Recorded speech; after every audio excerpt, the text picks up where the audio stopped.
एक बार की बात है, राजा अकबर अपने दरबार में बैठकर कुछ विचार कर रहे थे।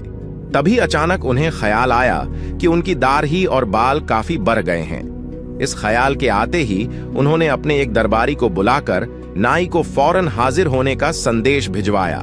राजा का संदेश मिलते ही नाई महल पहुंच गया।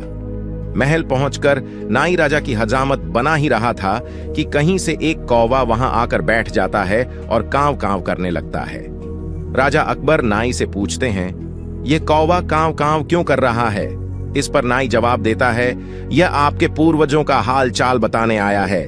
नाई के इतना कहते ही राजा अकबर आश्चर्य से पूछते हैं, तो बताओ फिर यह कौवा मेरे पूर्वजों के बारे में आखिर क्या बता रहा है?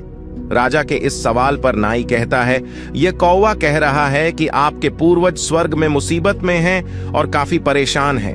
उनका हाल चाल लेने के लिए आपको अपने किसी करीबी को स्वर्ग भेजना चाहिए। नाई की यह बात सुनकर राजा अकबर और भी हैरान हो जाते हैं।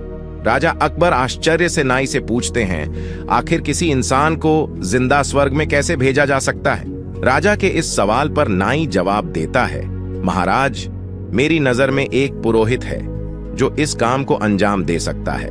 बस आप इस काम के लिए अपने किसी करीबी को स्वर्ग जाने के लिए राजी कर लीजिए। नाई के इस आश्वासन पर राजा अकबर तैयार हो जाते हैं और दरबार में अपने सभी करीबी दरबारियों को बुलाते हैं। राजा के आदेश पर सभी करीबी दरबारी राजा अकबर के सामने हाजिर हो जाते हैं। सभी दरबारी राजा से अचानक बुलाने की वजह पूछते हैं। इस पर राजा उन्हें नाई के साथ हुई सारी बात सुनाते हैं।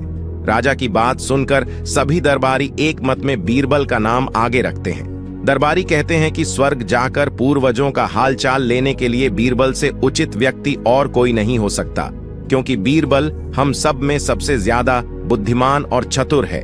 इसलिए स्वर्ग में आपके पूर्वजों का हाल चाल लेकर वह उनकी परेशानी का हल आसानी से निकाल सकता है। राजा अकबर दरबारियों की इस सलाह को मानते हुए बीरबल को स्वर्ग भेजने की तैयारी कर लेते हैं। इस बात का पता चलते ही बीरबल शहंशाह अकबर से पुरोहित को बुलाकर स्वर्ग भेजने की विधि के बारे में पूछते हैं। बीरबल की इस बात पर राजमहल में पुरोहित को बुलवाया जाता है। पुरोहित के आते ही उनसे स्वर्ग जाने की विधि के बारे में पूछा जाता है। पुरोहित बताते हैं, आपको यहीं पास में मौजूद एक घास के ढेर में भेजा जाएगा। बाद में उस ढेर में आग लगा दी जाएगी। फिर कुछ मंत्रों की शक्ति से आपको स्वर्ग भेज दिया जाएगा। स्वर्ग जाने की पूरी प्रक्रिया जानने के बाद बीरबल राजा अकबर से करीब 11 दिन का समय मांगते हैं और पुरोहित को 11 दिन बाद बुलाने की बात रखते हैं। वह कहते हैं, मैं स्वर्ग जा रहा हूं और कितने दिन मुझे लौटने में लगेंगे, इस बारे में निश्चित तौर पर कुछ भी कहना मुश्किल है।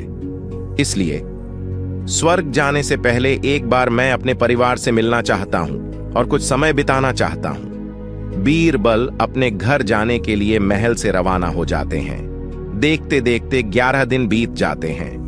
12वें दिन बीरबल स्वर्ग जाने के लिए राजा अकबर के सामने हाजिर होते हैं। पुरोहित को बुलाया जाता है और बीरबल को स्वर्ग भेजने की तैयारी की जाने लगती है।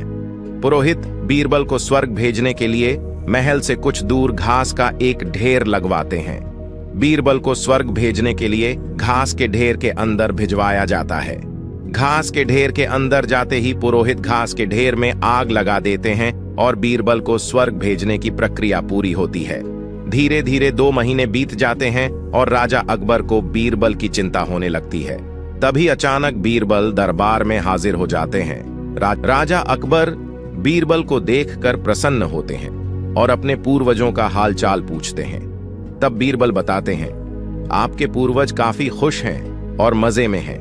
उन्हें बस एक ही तकलीफ है कि उनकी दाढ़ी और बाल काफी बड्ढे हो गए हैं, जिन्हें काटने वाला स्वर्ग में कोई नाई नहीं है।